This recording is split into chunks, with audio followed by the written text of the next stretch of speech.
দর্শক শ্রোতা সবাইকে আন্তরিক প্রীতি এবং শুভেচ্ছা জানিয়ে শুরু করছি স্থানীয় ক্ষুদ্র নিগোষ্ঠীর সমস্যা এবং সম্ভাবনা নিয়ে রেডিও নলতার বিশেষ অনুষ্ঠান যুক্তিযুক্ত।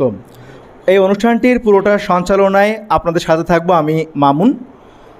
যুক্তিযুক্ত অনুষ্ঠানটি promoting the voice of plain land ethnic minorities in civic space through community media, এবং এই অনুষ্ঠানটি পরিবেশিত হচ্ছে ফ্রি প্রেস আনলিমিটেড আর্টিকেল 19 ও ইউরোপিয়ান ইউনিয়নের আর্থিক সহায়তায় ও গণমাধ্যম বিষয়ক সমষ্টি ফাউন্ডেশনের কারিগরি সহায়তায়, এবং এই অনুষ্ঠানটির আয়োজনে রেডিও নলতা FM 99.2।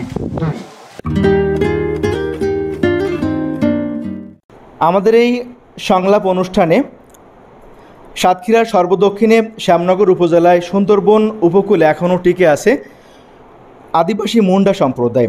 প্রায় 200 বছর ধরে এই এলাকায় তাদের বসবাস।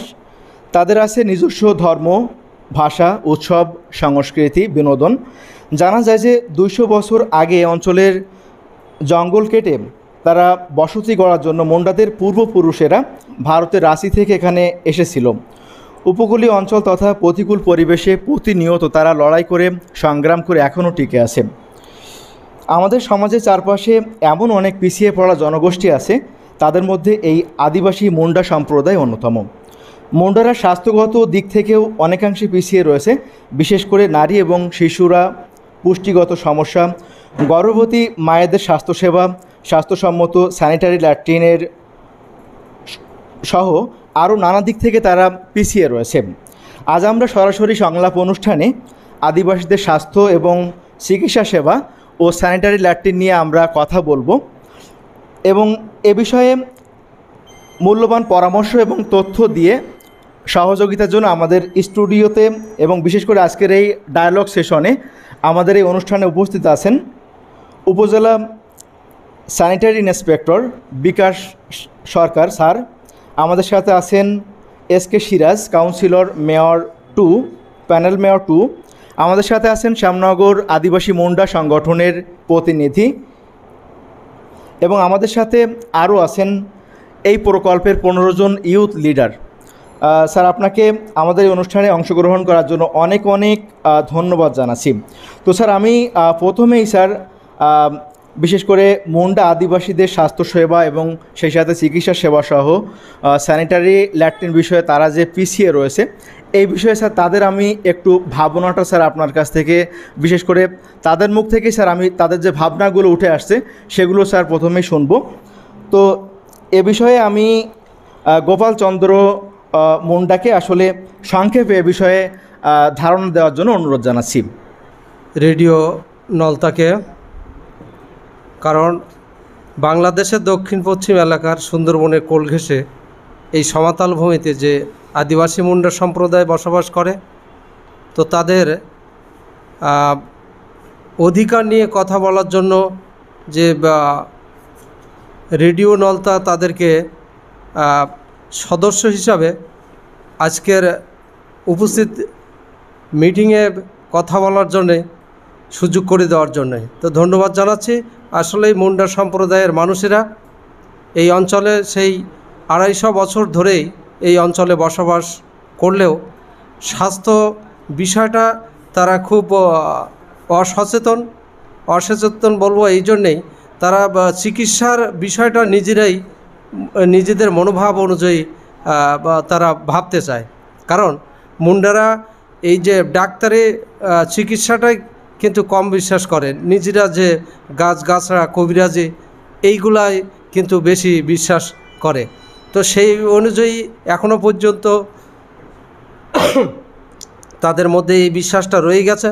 তো আমি বর্তমান সময়ের বা বর্তমান প্রেক্ষাপটে আসলেই যে এই কবিরাজি চিকিৎসা এবং গাছগাছড়া চিকিৎসা এটাই মানুষের যে আরও একটু ক্ষতির দিকে নিয়ে যাচ্ছে, সেটা আমি অনেক দিন ধরে উপলব্ধি করেছি। সেটা হচ্ছে এই রকমই যে আগে মিষ্টি পানিতে মিষ্টি মাটিতে যে গাছগুলো দিয়েই কবিরাজ চিকিৎসা করত, সেইগুলো এখন কিন্তু আর সেই কার্যকারিতা সেই গাছগাছড়ার ভিতরে নেই বলে আমি জানতে পেরেছি।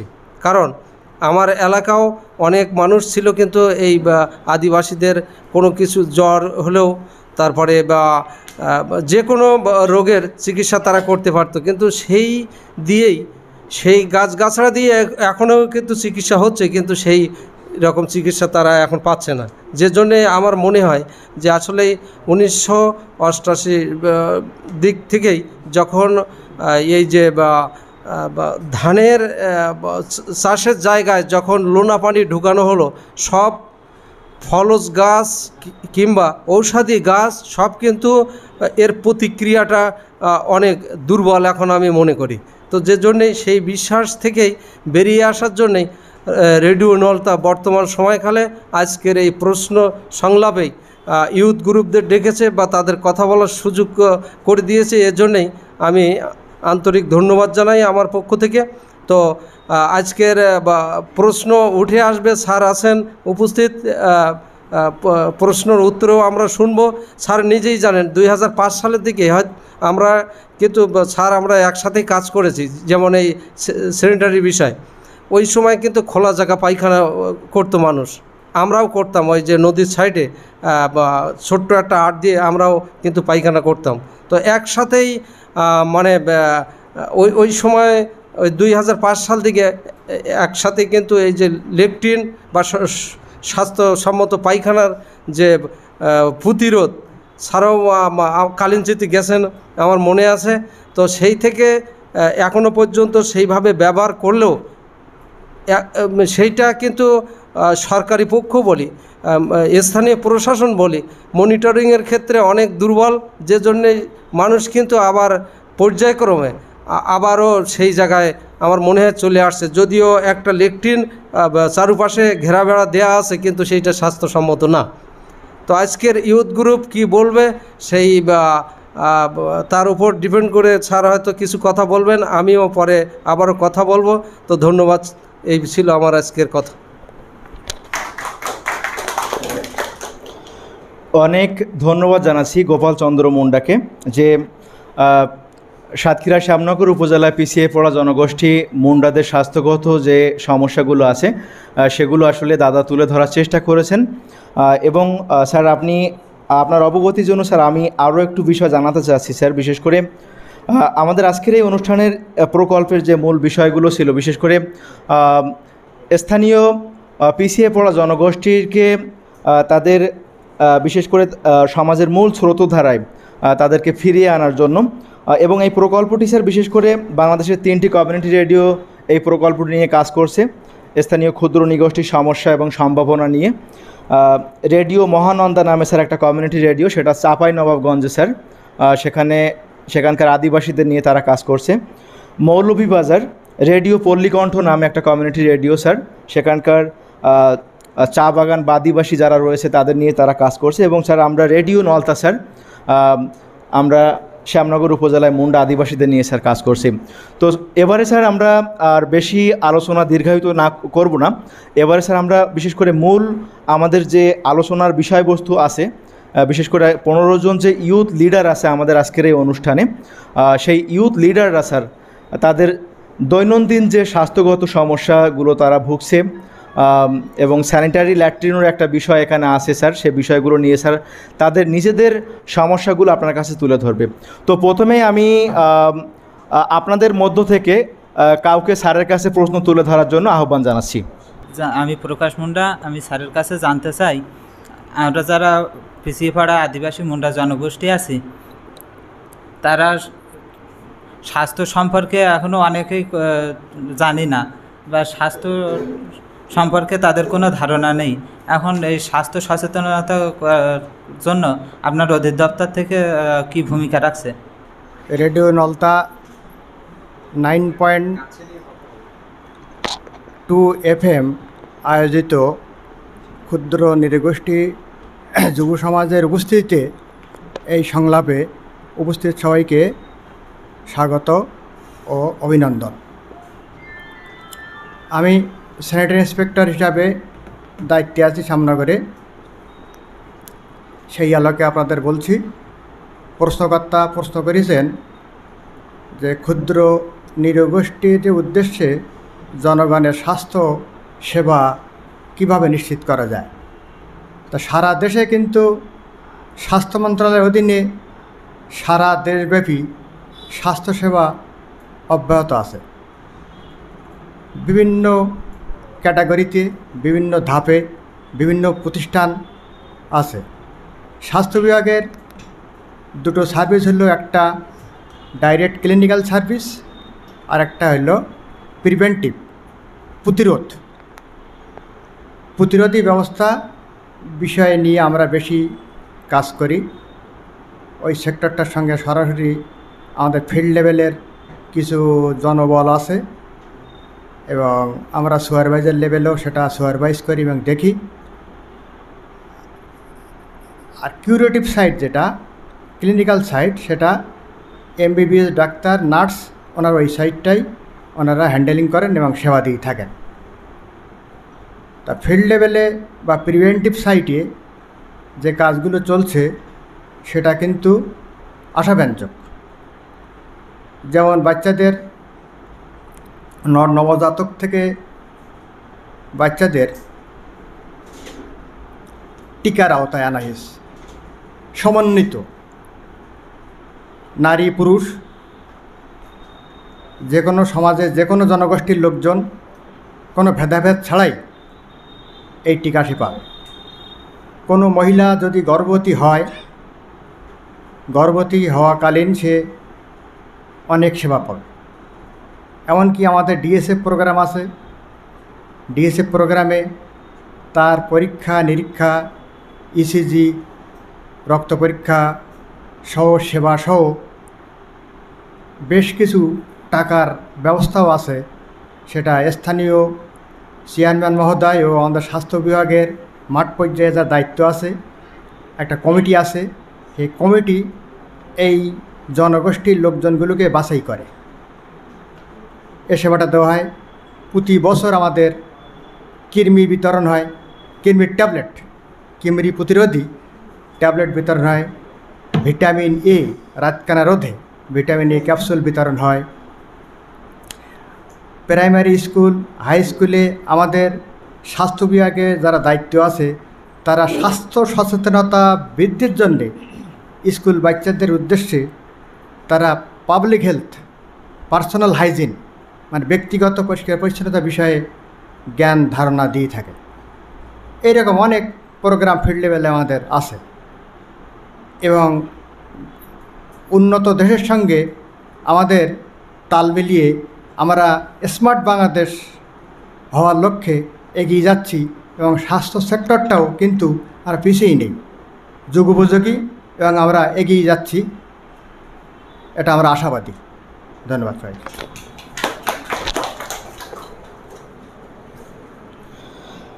স্যারকে অনেক অনেক ধন্যবাদ জানাচ্ছি যে স্যারের দপ্তর থেকে আসলে অত্যন্ত গুরুত্বপূর্ণ কিছু পয়েন্ট স্যার তুলে ধরেছে।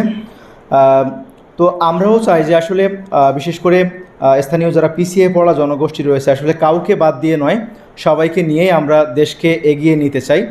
এটাই আমাদের সবার মূল লক্ষ্য এবং এ লক্ষ্যে আসলে আমরা আমাদের সকলের সেক্টর থেকে আমরা যে যে জায়গায় অবস্থান করছি সেই জায়গা থেকে আসলে আমাদের সবাইকে সচেতন হতে হবে, উদ্বুদ্ধ হতে হবে, তবে কিন্তু আমরা অবশ্যই সবাইকে সাথে নিয়ে আমরা দেশকে এগিয়ে নিতে পারবো।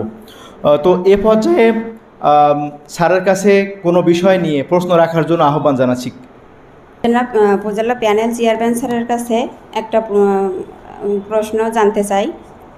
সেটা হচ্ছে যে আমাদের এই আদিবাসী মুন্ডা জনগোষ্ঠীর জন্য ইউনিয়ন পরিষদ বা ইউনিয়ন পর্যায়ে ল্যাট্রিন নিয়ে কাজ করার জন্য কি ভূমিকা পালন করে থাকেন?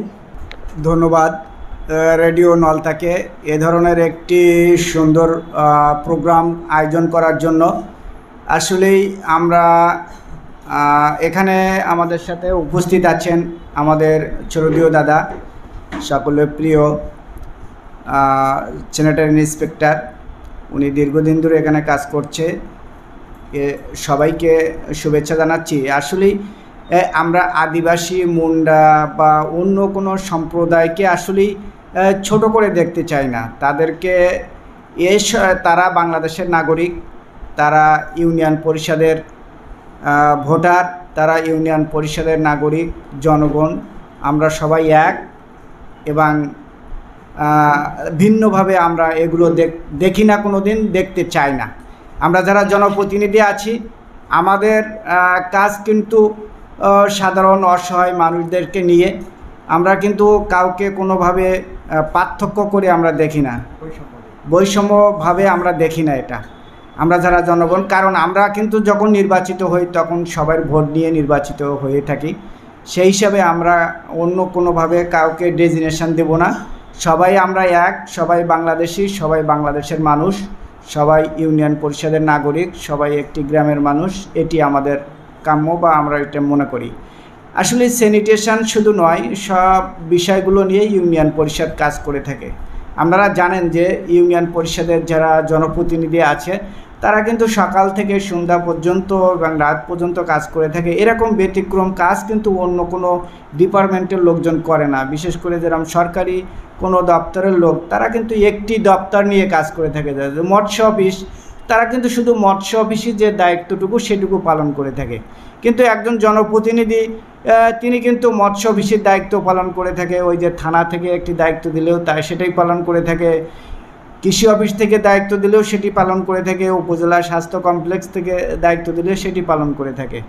কারণ সে জনগণের প্রতিনিধি, জনগণের সুবিধার্থে কাজ করে থাকে। আর ইউনিয়ন পরিষদ তো স্যানিটেশন, তারপরে মাঝে আমাদের জনস্বাস্থ্য প্রকৌশলী থেকে যে পানির ট্যাঙ্কি দেওয়া হয়েছে এবং এটিও আরও অব্যাহতভাবে আছে, বর্তমান সময় একটু বন্ধ আছে, এগুলো পাবে, সবাই পাবে। তবে ইউনিয়ন পরিষদের মাধ্যমে কিন্তু অনেকগুলো প্রজেক্ট বা অনেকগুলো কাজ হয়ে থাকে। বর্তমানে এগুলো বন্ধ আছে, সেই কারণে কোনো সমস্যা নেই। পরবর্তীতে সরকারিভাবে আবার যে সুযোগ সুবিধাগুলো আসবে সেগুলো সবাই পাবে ইনশাল্লাহ, এটি আমি মনে করি। এবং আমরা যারা জনপ্রতিনিধি আছি আমরা কিন্তু যারা আসলে পাওয়ার যোগ্য তাদেরকে আগে দেওয়ার চেষ্টা করে থাকি। হয়তো অন্য কোনোভাবে সবার ক্ষেত্রে বা সব জনপ্রতিনিধিদের ক্ষেত্রে অনেক সময় মিস্টেক হয়ে থাকে, কিছু সমস্যাও থেকে থাকে। কারণ আমাদের ভোট করতে যেয়ে আমরা দেখেছি অনেক সময় দলাদলিও হয়ে থাকে, যে আমার দলের লোক সে আগে পাওয়ার সম্ভাবনা থাকে, এরকম অনেক কিছু থাকে। কিন্তু সব ক্ষেত্রে সব জায়গায় থাকে না। তা ধন্যবাদ সবাইকে। ইউনিয়ন পরিষদ আসলেই মানুষের দোরগোড়ায়, শুধু স্বাস্থ্যসেবা না, শুধু স্যানিটেশন না, মানুষের যে সেবা সেগুলো দোরগোড়ায় পৌঁছে দেওয়ার একটি পথ হলো, সেটি হলো ইউনিয়ন পরিষদ। এর বিকল্প কোনো পথ নেই। তা ধন্যবাদ সবাইকে। এবং এই ধরনের আয়োজন করার জন্য আবারও রেডিও নলতাকে ধন্যবাদ জানাই। আরও এ ধরনের প্রোগ্রাম আরও হোক এবং আমরা সহযোগিতা করতে চাই। ধন্যবাদ সবাইকে। অনেক অনেক ধন্যবাদ জানাচ্ছি SK Siraj, councillor, panel mayor 2। বিশেষ করে আপনি আপনার দপ্তর স্থানীয় ইউনিয়ন পরিষদ আসলে কী ধরনের কার্যক্রম পালন করে থাকে, কী ধরনের কার্যক্রম গ্রহণ করে এবং আগামীতে কী ধরনের কার্যক্রম পালন করে আসলে স্থানীয় পিছিয়ে পড়া মানুষদেরকে সমাজের মূল স্রোতধারায় ফিরিয়ে আনা যায়, সে বিষয় নিয়ে আপনি চমৎকারভাবে উপস্থাপন করেছেন। সেজন্য দর্শক শ্রোতা, আপনারা এই অনুষ্ঠানটি দেখতে এবং শুনতে পাচ্ছেন রেডিও নলতার ফেসবুক পেজ রেডিও নলতা থেকে, এবং এই অনুষ্ঠানটি আপনারা শুনতে পাচ্ছেন রেডিও নলতা FM 99.2 মেগাহার্টজে। যুক্তিযুক্ত অনুষ্ঠানটি promoting the voice of plain land ethnic minorities in civic space through community media, এবং এই অনুষ্ঠানটি পরিবেশিত হচ্ছে ফ্রি প্রেস আনলিমিটেড আর্টিকেল 19 ও ইউরোপিয়ান ইউনিয়নের আর্থিক সহায়তায় ও গণমাধ্যম বিষয়ক সমষ্টি ফাউন্ডেশনের কারিগরি সহায়তায়, এবং এই অনুষ্ঠানটির আয়োজনে রেডিও নলতা FM 99.2। এবারে আমি আবারও আমাদের মূল আলোচনায় চলে যাচ্ছি। আবারও আমি ইউথ লিডারদের মধ্য থেকে স্যারের কাছে এবং আমাদের আজকের অনুষ্ঠানে সম্মানিত যারা অতিথি মহোদয় রয়েছেন, আজকের এই বিষয়ভিত্তিক প্রশ্ন রাখার জন্য আপনাদের কাছে অনুরোধ জানাচ্ছি। এবং এবারে আপনাদের মধ্য থেকে কে প্রশ্ন করতে চাচ্ছেন? সকলকে ধন্যবাদ। আমি উত্তম মুন্ডা। আমি বলতে চাই, আমার একটা প্রশ্ন হচ্ছে, মুন্ডা পরিবারগুলো যে স্যানিটারির জনিত সমস্যা প্রবণতা আছে, যার ফলে প্রতিনিয়ত বিভিন্ন ধরনের রোগে তারা আক্রমণ হচ্ছে, এর প্রতিকার হিসেবে আপনারা কি উদ্যোগ নিতে পারেন? স্যার, এটাই আমার প্রশ্ন।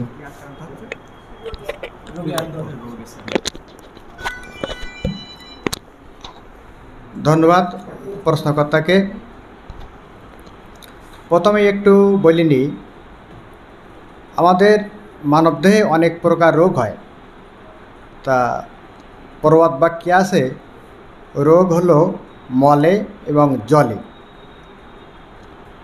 মল যদি জলে পড়ে তা মলবাহিত রোগ, ওই মল জলকে দূষিত করলো, সেই দূষিত জল যদি আমাদের পান করা সহ গৃহস্থালী কাজে ব্যবহার হয় তাহলে অনেকগুলো রোগে আক্রান্ত হওয়ার সম্ভাবনা আছে। যেমন বিশেষ করে মলবাহিত বা দূষিত জলবাহিত রোগ, ডায়রিয়া, কলেরা, টাইফয়েড, প্যারাটাইফয়েড, আমাশয়, তারপরে জন্ডিস, হেপাটাইটিস সি যেটা বলা হয়, এই ধরনের রোগ সহ টোটাল প্রায় 18টা রোগ আমাদের হওয়ার সম্ভাবনা থাকে। সুতরাং যদি আমরা নিরাপদ পানি ব্যবহার করতে পারি তাহলে অন্তত কিছু রোগ থেকে আমরা মুক্ত থাকব। নিরাপদ পানির সোর্স, উৎস, এইটা আমাদের খুঁজে বার করতে হবে। তা নিরাপদ পানি বলতে আমরা টিউবওয়েলের পানি বলবো,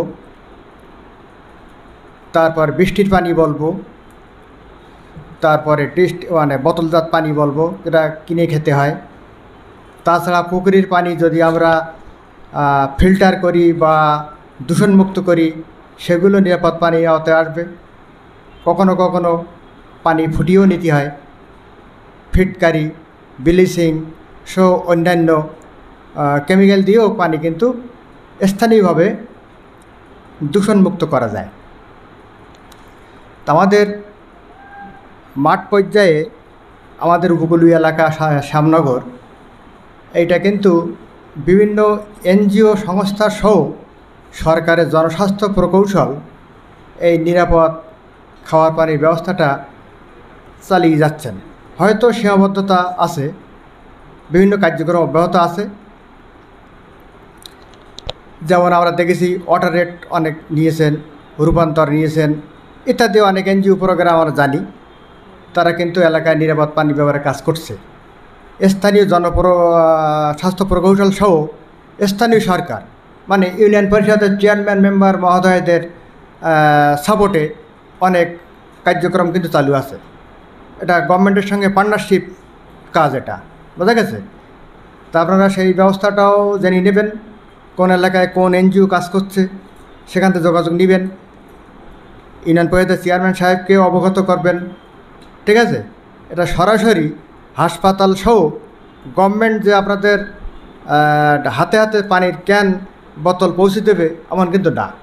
এটা ধাপে ধাপে কিন্তু কাজ চলছে। যে এলাকায় যে ধরনের প্রাকৃতিক সোর্স আছে সেখানে সেই ধরনের কার্যক্রম হাতে নেওয়া হয়।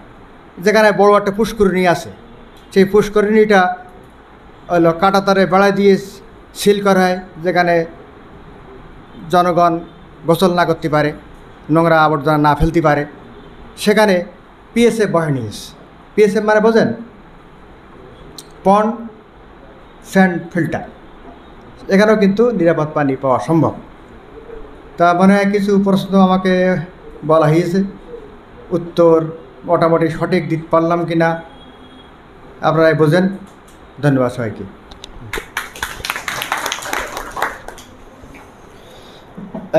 স্যারকে অনেক অনেক ধন্যবাদ জানাচ্ছি, যে বিশেষ করে আমাদের আজকের এই যে বিষয়টা ছিল স্বাস্থ্য এবং বিশেষ করে স্বাস্থ্যসেবা এবং সেই সাথে স্যানিটারি ল্যাট্রিন সহ আসলে স্যার একটা অত্যন্ত গুরুত্বপূর্ণ বিষয় তুলে ধরেছেন, যে আসলে নিরাপদ পানি। কারণ নিরাপদ পানি যদি আমরা পান না করতে পারি তাহলে তো কিন্তু আমরা যে কোনো সময় অসুখ বিসুখ, ডায়রিয়া, কলেরা এই ধরনের বিভিন্ন ধরনের সমস্যায় আমরা ভুগব। এবং ওইগুলো ছাড়াও কিন্তু আসলে আমাদের বিশেষ করে এখানে পুষ্টির একটা বিষয় আছে, গর্ভবতী মায়েদের স্বাস্থ্যসেবা আছে, এই জাতীয় যে কার্যক্রমগুলো আছে স্যার সেই স্পেসিফিক বিষয়গুলো নিয়ে স্যার কিন্তু অনেক গুরুত্বপূর্ণ কিছু তথ্য তুলে ধরেছেন। তো আমি চাই আসলে আজকের এই অনুষ্ঠানের মধ্য থেকে আসলে আপনাদের যে মূল সমস্যাগুলো আছে এখনও, সেই সমস্যাগুলো আসলে স্যারের কাছ থেকে একটা সমাধানের উপায় চলে আসবে। তো এ পর্যায়ে আপনাদের যদি আরও কোনো বিষয় থেকে থাকে তাহলে স্যারের কাছে আপনারা প্রশ্ন রাখতে পারেন। ধন্যবাদ। আমি চেয়ারম্যান মহোদয়ের কাছে একটা প্রশ্ন রাখতে চাই। এই যে সরকারিভাবে উপজেলা পর্যায়ে থেকে ইউনিয়ন পর্যায়ে যে ড্রামগুলো দেওয়া হচ্ছে, পানির ড্রাম, এগুলো হচ্ছে সরকারিভাবে কি এগুলো হলো মনে করেন 1,500 টাকা করে, কিন্তু কারো কাছ থেকে 4,000, কারো কাছ থেকে 5,000। এটা কি আমাদের ক্ষুদ্র নিগোষ্ঠীর জন্য ফ্রি কোনো ব্যবস্থা আছে কিনা নেওয়ার? ধন্যবাদ। আসলেই খুবই গুরুত্বপূর্ণ একটি প্রশ্ন আমার এই ছোটো ভাই করছে। আসলেই বিষয়টি নিয়ে এখন বর্তমান বা ইতিপূর্বে ব্যাপক আলোচনা, সমালোচনা এবং সবার মুখে মুখে এই বিষয়টি চলে আসছে। সেটি হলো যে পানির ট্যাঙ্কি যেটা দেওয়া হচ্ছে সরকারিভাবে, সেই বিষয়টি নিয়ে, এবং এটা নিয়ে কিন্তু অনেক পেপার পত্রিকায়ও নিউজ আসছে, অনেক লেখালেখিও হয়েছে এবং অনেক কিছু আমরা শুনছি। আমরা মিডিয়া কর্মী হিসেবে বা জনপ্রতিনিধি হিসেবে কিন্তু অনেক কিছু শুনছি বিষয়টি নিয়ে। যা হোক, গুরুত্বপূর্ণ একটি প্রশ্ন করার জন্য আমি বলবো যে আসলে সরকারিভাবে যে নির্ধারিত একটি ফি আছে, সেই ফিটি সবার ক্ষেত্রে প্রযোজ্য, সবাইকে দিতে হবে এবং এটি আসলে জনপ্রতিনিধিদের মাধ্যমে নেওয়ার প্রসেস ছিল। যেমনটি বরাদ্দ ছিল, এমপি সাহেবের বরাদ্দ ছিল, উপজেলার চেয়ারম্যান সাহেবের বরাদ্দ ছিল, ইউনিয়ন পরিষদের চেয়ারম্যান সাহেবের বরাদ্দ ছিল। এই বরাদ্দগুলো দিয়েছিল তাদের মাধ্যমেই যারা পানির সংকটে আছে, বিশেষ করে আমাদের সুন্দরবন এই উপকূলীয় এলাকায় বলা যায় যে প্রত্যেকটি মানুষ বা প্রত্যেকটি পরিবার কিন্তু খাবার পানির সমস্যা, সুপেয় পানি, এক কথায় সুপেয় পানির সমস্যায় আছে দীর্ঘদিন ধরে।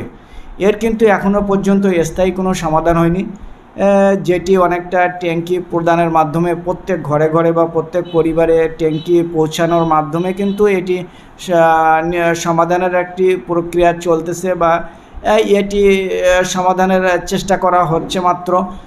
তবে এই প্রক্রিয়া এখনও বিদ্যমান আছে, প্রক্রিয়া এখনও চলতেছে এবং এখনও ট্যাঙ্কি যে বরাদ্দ সেগুলো নিয়ম অনুযায়ী হচ্ছে। তবে আপাতত বর্তমানে একটু থমকে আছে, সেটি খুব শীঘ্রই নিরসন হয়ে যাবে। তবে স্পেশাল কোনো মানুষের জন্য ফ্রি বা অন্য কোনো সুযোগ সুবিধা আছে কিনা আমার জানা নেই। তবে আমি যেটুকু জানি যে নির্ধারিত একটি ফি আছে, সেই ফি দিয়ে কিন্তু এই ট্যাঙ্কিটি নেওয়া যাবে। সেটি উপজেলার চেয়ারম্যান হোক বা ইউনিয়ন, এখন যেহেতু ইউনিয়ন পরিষদের চেয়ারম্যান ছাড়া আর অন্য যেগুলো আছে আমাদের পৌরসভা, উপজেলার চেয়ারম্যান, এমপি, আদার্স অন্য জনপ্রতিনিধিগুলো এখন নেই, শুধুমাত্র ইউনিয়ন পরিষদ আছে। আপনারা ইউনিয়ন পরিষদের মাধ্যমে যোগাযোগ করতে পারেন, পাশাপাশি উপজেলা নির্বাহী কর্মকর্তার মাধ্যমে যোগাযোগ করতে পারেন। মাঝে আমাদের উপজেলা নির্বাহী কর্মকর্তা সঞ্জীব দাস, উনি কিছু আবেদন নিয়েছিল ট্যাঙ্কি দেওয়ার জন্য, কিন্তু উনি চাকরির ক্ষেত্রে বদলিজনিত কারণে উনি চলে যাচ্ছে। নূতন একজন আসবে, ও সম্ভবত খুব শীঘ্রই আসবে, একজন মহিলা টিওনো আসবে মনে হয়। এই সর্বপ্রথম শ্যামনগর উপজেলায় একজন মহিলা ইওনো আসতেছে।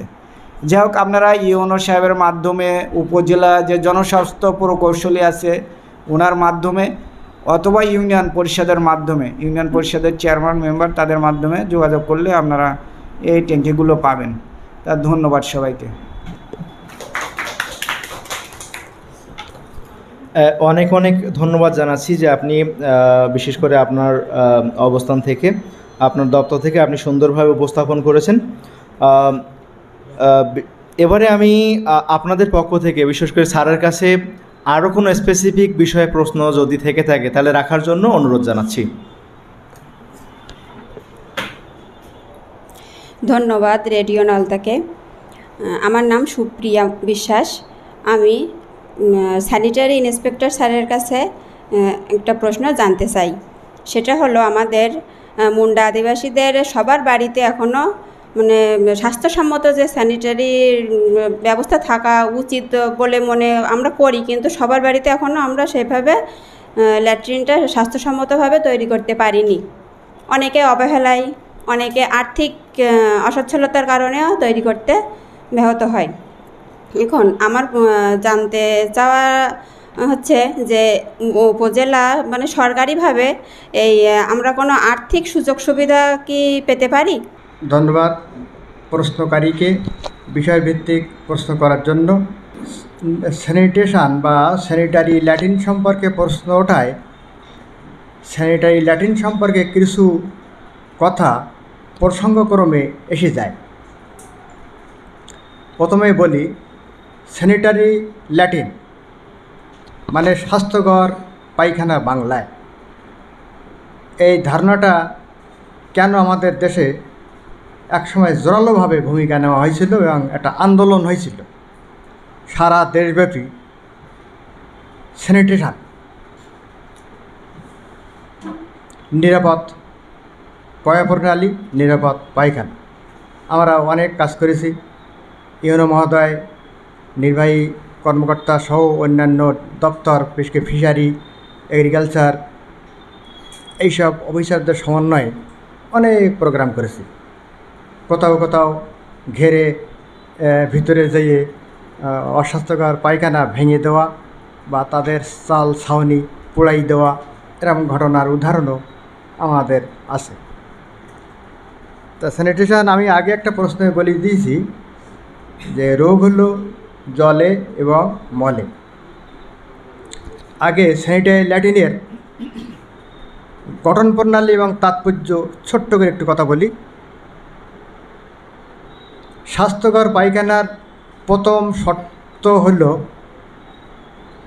3 প্রকার। 3টি বিষয় খেয়াল করতে হবে যে এই পায়খানাটায় পানিতে মেশবে না, এই পায়খানা মানে মল দূর থেকে চোখে দেখা যাবে না, আর একটা পয়েন্ট হইল মাছি বসতে পারবে না। কথাটা কিন্তু ভালোই মনে রাখতে হবে। আর আমরা মাঠে গ্রাম এলাকায় যে স্থানীয় প্রযুক্তিতে ওয়াটারসিল ল্যাট্রিন, বাংলায় বলা হয় জলাবদ্ধ পায়খানা, ভালো করে খেয়াল করবেন। ওয়াটারসিল এই শব্দটা শুনেছেন অনেকে, ওটা বাংলায় জলাবদ্ধ। জলবদ্ধ মানে একটা পাকা পায়খানা, মানে আধুনিক ডিজাইনের পাকা ল্যাট্রিন করতে গেলে 50,000, 1 লাখ, 2 লাখ, 2.5 লাখ টাকা পর্যন্ত খরচ হয়ে যায়। তা আমাদের নিম্ন মধ্যবিত্ত পরিবারে, প্রান্তিক জনগোষ্ঠীতে ওই পায়খানা ঘর করার সামর্থ্য সবাই থাকে না।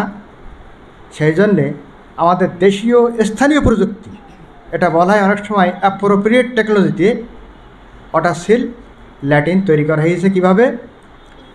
সিমেন্ট খোয়া তৈরি 3টা রিং কি 4টা রিং, তার উপরে একটা স্ল্যাব ঢাকনি। এই স্ল্যাবটার নিচে একটা হাতল থাকে, যে হাতলটা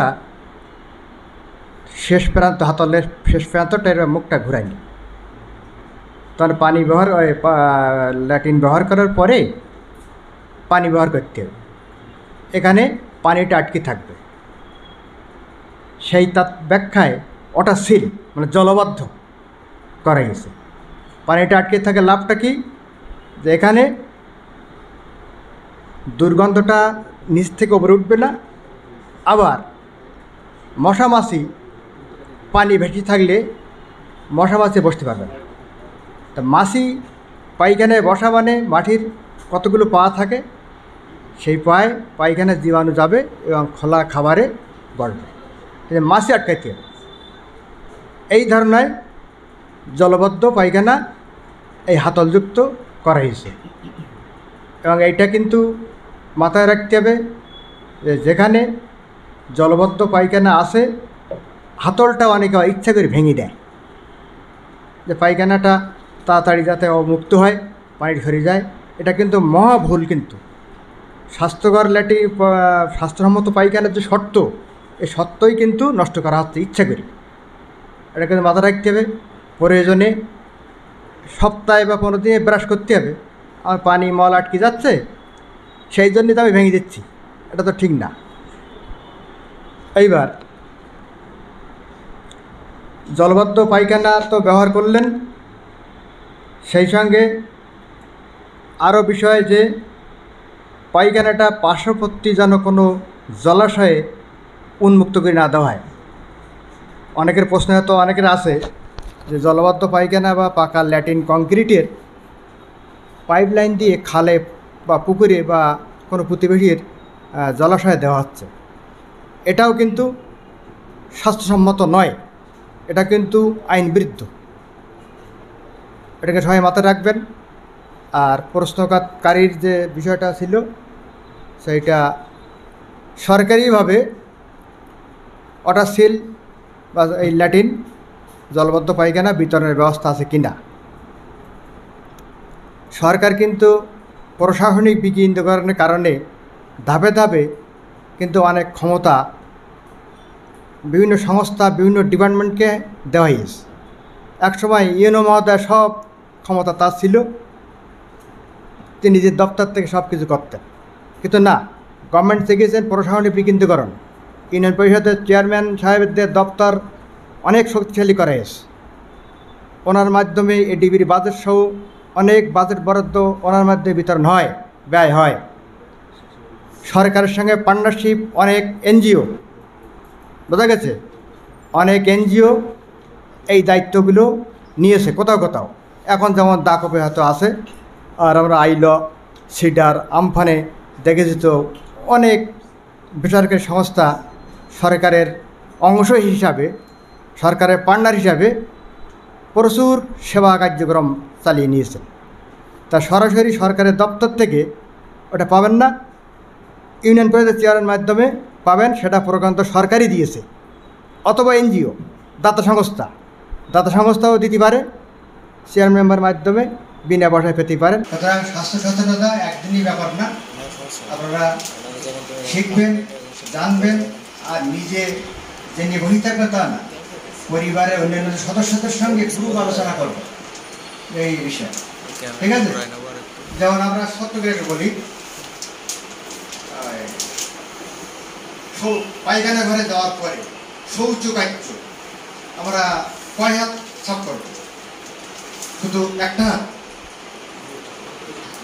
দুইটা, কোন পর্যন্ত?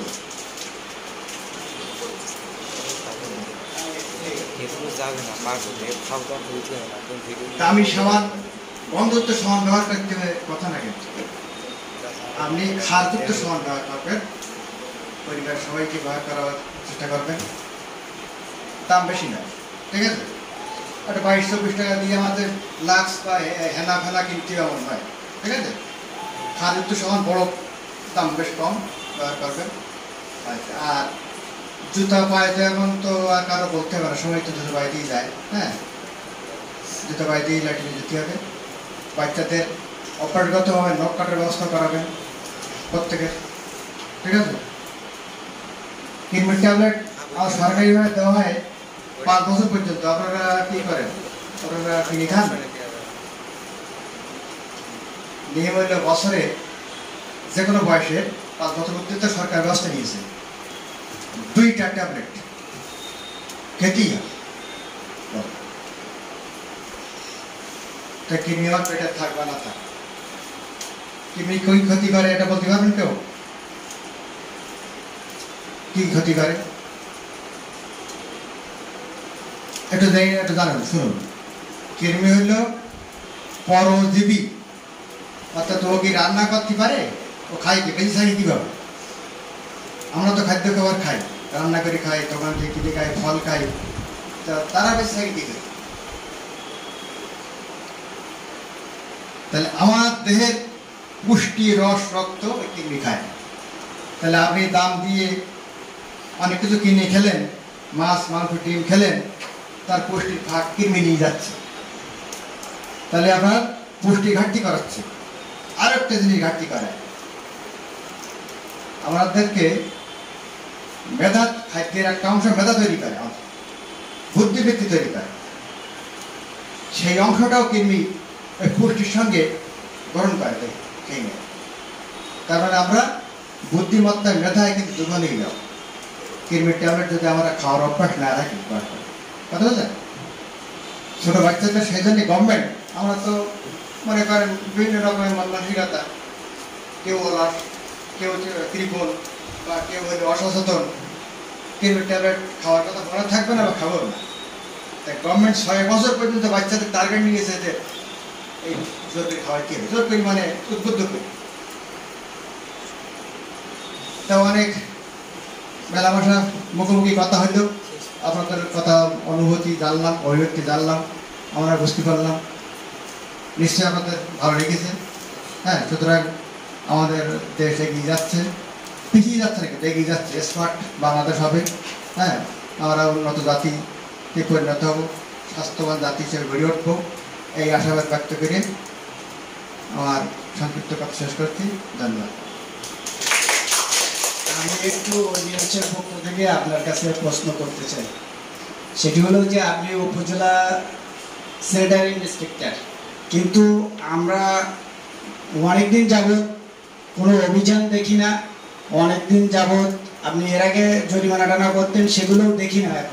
আমরা এখন দেখি কি বিভিন্ন হোটেল, রেস্তোরাঁ, মিষ্টির দোকানগুলোতে খুব নোংরা পরিবেশ, ভিতরে সামনে হয়তো গ্লাসের ভিতরে মিষ্টি রাখা হয়, কিন্তু পিছনে বা ভিতরে ঢুকলেই প্রচণ্ড বমি আসার মতন ভাব দেখা দেয়, যেখানে সেখানে গরু জবাই হয়, কিন্তু আমরা কোনো ভূমিকা আমরা দেখছি না।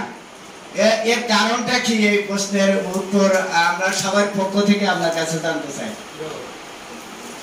সিরাজ ভাই আমার খুব ক্লোজ পরিচিত লোক, উনি একাধারে বহুদিন সাংবাদিকতা করে ছিলেন, আছেন এবং জনপ্রতিনিধি। তবে ওনার কৌতূহলী মন আছে, ওনার সঙ্গে যৌথভাবে আমরা কাজ করেছি। ওনার কিছু কিছু অভিযোগ আকারে আমি নিজে নিয়ে সেগুলো আমরা তদন্ত করেছি, কম বেশি ব্যবস্থা নিয়েছি। আমার পেশাগত কাজের ভিতরে উনি বলেছেন। তা প্রথমে গরু জবাইটা বলি। গরু জবাইটা হলো আমাদের সামনগর অলরেডি পৌরসভা ঘটনা হয়ে গেছে, গেজেট হয়ে গেছে, কারণ বাজেট বরাদ্দ এসেছে। নানাবিধ প্রতিকূলতার কারণে সেই বাজেট আমাদের কর্তৃপক্ষ ব্যয় করার সুযোগ পাচ্ছে না, স্কোপ হচ্ছে না। ইতিমধ্যে আমরা উপজেলায় প্রস্তাব দিয়েছি যে স্বাস্থ্যঘর একটা করা কেনা দরকার, পৌরসভার রিগার্ডিং, পৌরসভার আলোকে। তো যে জায়গাটা পুরাতন গরুহাটের পাশে যে গরু জবাই হয়, ওই জায়গাটা একরকম পরিত্যক্ত ঘোষণা করা হয়েছে। নতুন একটা জায়গা সিলেকশন হবে, সেখানে আধুনিক ডিজাইনের বিল্ডিং হওয়ার পরে এই অভিযোগ সহ এই ঝামেলা থেকে আমরা মুক্ত না হওয়া পর্যন্ত। এটা গেল। খাদ্য খাবারের ব্যাপার যারা বলছেন, শ্যামনগরের প্রপাতের হাইওয়ে রোডের ধারে যে হোটেল রেস্টুরেন্টগুলো, এগুলো সব C&B, অর্থাৎ সরকারি জায়গা। কখন ভেঙে দেবে, কখন ভেঙে দেয়, এই আশঙ্কায় ওরা স্থায়ীভাবে ভালো বিল্ডিং ওরা করেও না, ভালোভাবে স্যানিটেশন ব্যবস্থা সহ ওই চুলা বা পানির লাইন টাইনগুলো নেয় না। এটা আমরা খেয়াল করেছি, ওদের সঙ্গে আলোচনা হয়েছে। তবুও আমরা ওই প্রশাসনিক চাপে যতদূর ভালো রাখা যায় সেই অবস্থায় আছে। তাছাড়াও কিন্তু আমাদের কার্যক্রম অব্যাহত আছে। বেশ কিছু প্রতিষ্ঠানের এক্সিকিউটিভ ম্যাজিস্ট্রেটের উপস্থিতিতে জরিমানা হয়েছে, কখনো কখনো সিলগালা হয়েছে। এই মুহূর্তে দেশের উদ্ভূত পরিস্থিতির কারণে সরকারি যে কোনো দপ্তরের একটু কার্যক্রম স্থবির আছে, এটা অব্যাহত রাখা যাবে। আপনাকে অবগতি জানাচ্ছি, আগামীতে এ ব্যাপারে আরও বেগবান পদক্ষেপ নেওয়া সম্ভব আছে। ধন্যবাদ।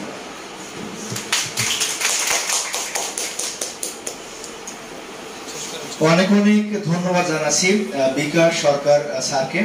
বিশেষ করে স্যার তার অত্যন্ত গুরুত্বপূর্ণ সময়টা আজকে, বিশেষ করে আমাদের সাথে অনেকটা সময় স্যার দপ্তর নিয়ে, বিশেষ করে আদিবাসী পিছিয়ে পড়া জনগোষ্ঠীর তাদের যে সমস্যার কথাগুলো এবং সমাধানের জায়গা থেকে বিশেষ করে স্যার যে গুরুত্বপূর্ণ তথ্যগুলো তুলে ধরেছে, সেগুলো আমরা সবাই আমাদের বাস্তব জীবনে কাজে লাগাবো। আমরা আমাদের সকলের অবস্থান থেকে আমরা চেষ্টা করব, তবে কিন্তু আমরা সম্ভব এবং আমরা পারবো অবশ্যই যে আমরা যে পিছিয়ে থাকার যে অবস্থা, সেটা থেকে আমরা আসলে পরিত্রাণের যে জায়গা, সেখানে আমরা উন্নীত হব।